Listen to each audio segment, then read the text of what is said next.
Halo semuanya, selamat malam. Perkenalkan, nama saya Maria Aurelia Raka dari Fakultas Arsitektur dan Desain, jurusan TKV angkatan 2020 dengan NIM 20L10002.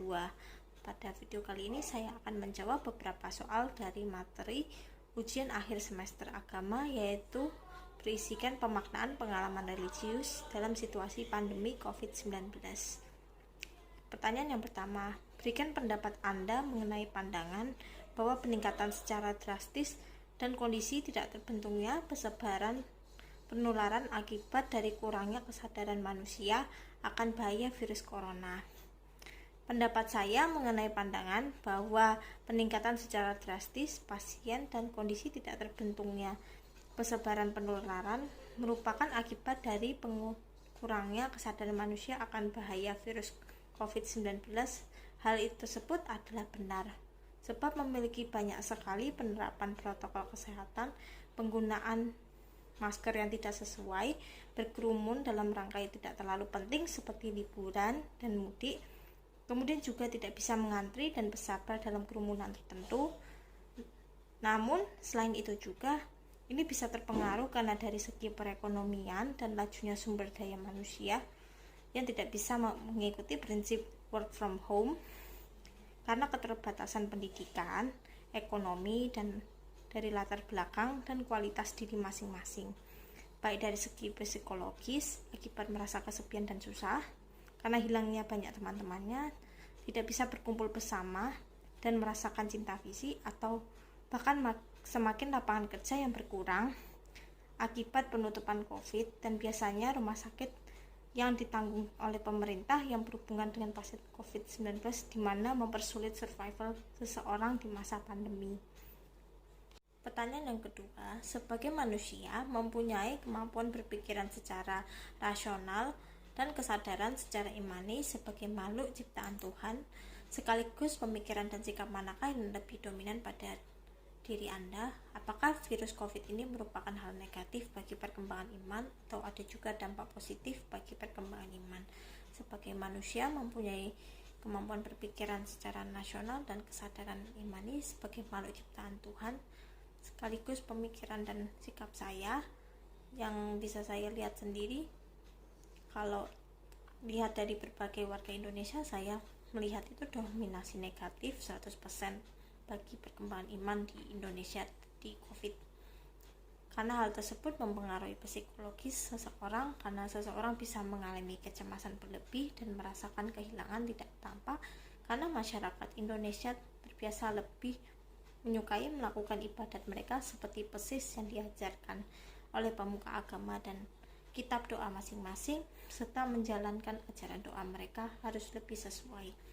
Mereka merasakan adanya doa live stream dan beribadah di rumah tidak bisa mendapatkan ketenangan seperti mereka beribadah di tempat masing-masing, yang dimana membuat mereka tetap nekat untuk beribadah datang ke tempat berkerumun. Dan adanya kesepian yang kepanjangan akibat social distancing, lockdown PPKM, dan membuat orang putus asa, tidak bekerja keras, berlindung di balik zona nyamannya demi menghindari masalah yang ada di setiap pribadi masing-masing. Selain itu juga, sikap cepat paniknya warga Indonesia dalam penanganan diri sendiri dalam protokol kesehatan tanpa memikirkan kelangsungan hidup orang lain, seperti contohnya yaitu memborong banyak sekali susu kaleng, masker dengan dijual harga melambung tinggi, dan langkanya hand sanitizer, serta semakin banyaknya denial masyarakat berdasarkan prinsip iman yang salah, membuat penyebaran atau peluasan penularan COVID-19 semakin meningkat dan sangat berpaling belakang dari ajaran agama Katolik, yang dimana Tuhan Yesus berkata dari Injil Markus 12:17, yaitu berikanlah pada Kaisar apa yang wajib kamu berikan pada Kaisar, dan kepada Allah apa yang wajib kamu berikan kepada Allah. Yang dimana apabila kita sudah cukup menerapkan protokol kesehatan dengan baik dan benar, beserta mencoba lebih peduli terhadap sesamanya dan berusaha produktif sesuai kebijakan yang sama, itu sama saja kamu telah mengimani ajaran agamamu, dan pelaksanaan bagian dari ajaran agama akan selalu berubah seiring dengan kewajiban dan hak dalam kehidupan seseorang dimanapun, kapanpun, dan bagaimanapun kondisinya. Namun inti dasar iman dan kebenaran sendiri akan selalu sama setiap agama.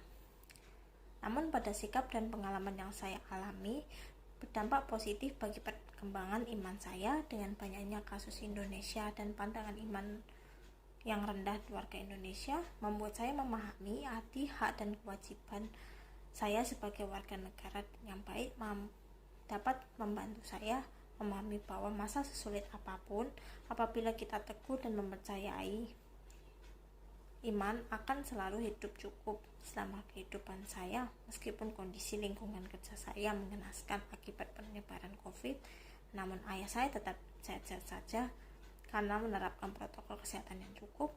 Saya tetap baik-baik saja dalam bisa produktif dengan lebih meningkatkan kualitas diri saya, meskipun banyak seperti saya kehidupan menghadapi masa depan, dan saya tetap erat menjaga komunikasi sahabat saya melalui online.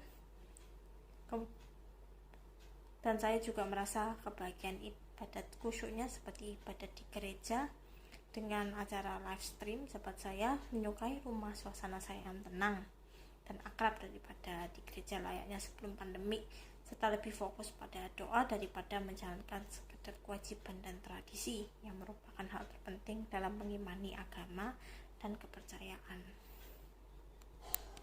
Untuk pertanyaan yang ketiga, bagaimana pandangan Anda mengenai warga masyarakat yang abai tidak menerapkan protokol kesehatan COVID-19, yakni prinsip 5M, yaitu menjaga jarak, mencuci tangan, memakai masker, menghindari kerumunan, dan mengurangi pergerakan mobilitas? Pandangan saya mengenai warga masyarakat yang abai tidak menerapkan protokol kesehatan COVID-19 tersebut, yaitu mereka adalah orang yang tidak mencintai diri sendiri dan cenderung memiliki rasa tingkat kepedulian yang rendah, baik pada semua warga manusia, mulai dari biasa hingga jenjang yang paling tinggi seperti pemerintah, pengurus negara, dan ahli medis yang telah bekerja keras dalam menangani pandemi dan virus ini.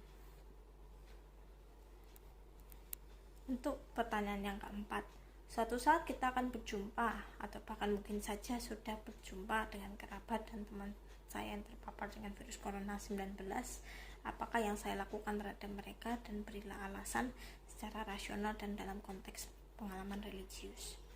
Tanggapan yang saya muncul dan sikap teladan apakah yang saya lakukan terhadap pada kerabat teman saya yang terpapar dari virus corona 19. Saya akan melakukan segala cara dengan berprinsip memenuhi protokol kesehatan, dengan memberikan yang terbaik buat mereka, lebih giat bekerja dalam mencarikan biaya dalam penanganan virus yang sesuai untuk mereka, dan berusaha untuk mengerti kondisi yang terjadi di lingkungan sekitar. Dan saya berusaha dengan ikhlas apabila dijauhi banyak masyarakat karena penolakan pasien COVID di antara keluarga dan sahabat saya di sekitar saya.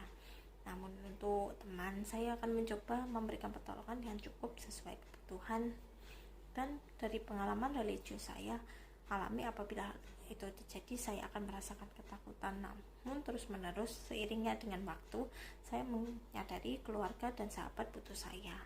Maka dari itu saya harus melawan rasa takut saya dan lebih pasrah apa yang terjadi di saya hingga keluarga atau sahabat saya telah pulih kembali, yaitu penanganannya dengan cara berdoa dan mempercayakan pada kuasa yang di atas. Pertanyaan yang terakhir, yaitu pertanyaan kelima, apakah Anda pernah melakukan kegiatan ibadat, doa, atau sholat secara streaming? Ceritakan pengalaman Anda ketika melaksanakan kegiatan peribadatan secara online atau live stream. Bagaimana pengalaman perjumpaan kedekatan dengan Sang Pencipta, atau sebaliknya ketika merasakan pengalaman jauh dan rasa kehampaan akan kehadirannya? Untuk menjawab pertanyaan ini, saya pernah melakukan kegiatan ibadat, doa atau sholat secara streaming, yaitu dengan melihat beberapa channel di YouTube mengenai sakramen dan perayaan hari Minggu. Pengalaman saya saat melakukan ibadat awalnya merasakan aneh dan tidak biasa, karena terbiasa paling mendalami saat sakramen Ekaristi dengan hosti dan rasa teguh saat pengucapan doanya. Namun hal tersebut kemudian berubah semenjak pandemi, yang dimana saya lama-lama akhirnya terbiasa dengan merasakan ketenangan berkumpul dengan keluarga saya saat beribadah.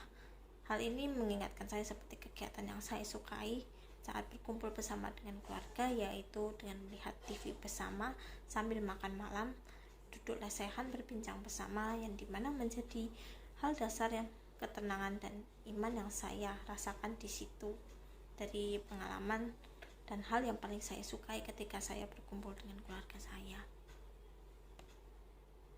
Baik, terima kasih. Maaf apabila ada kata-kata atau sikap saya yang kurang berkenan, mohon dimaafkan. Selamat malam.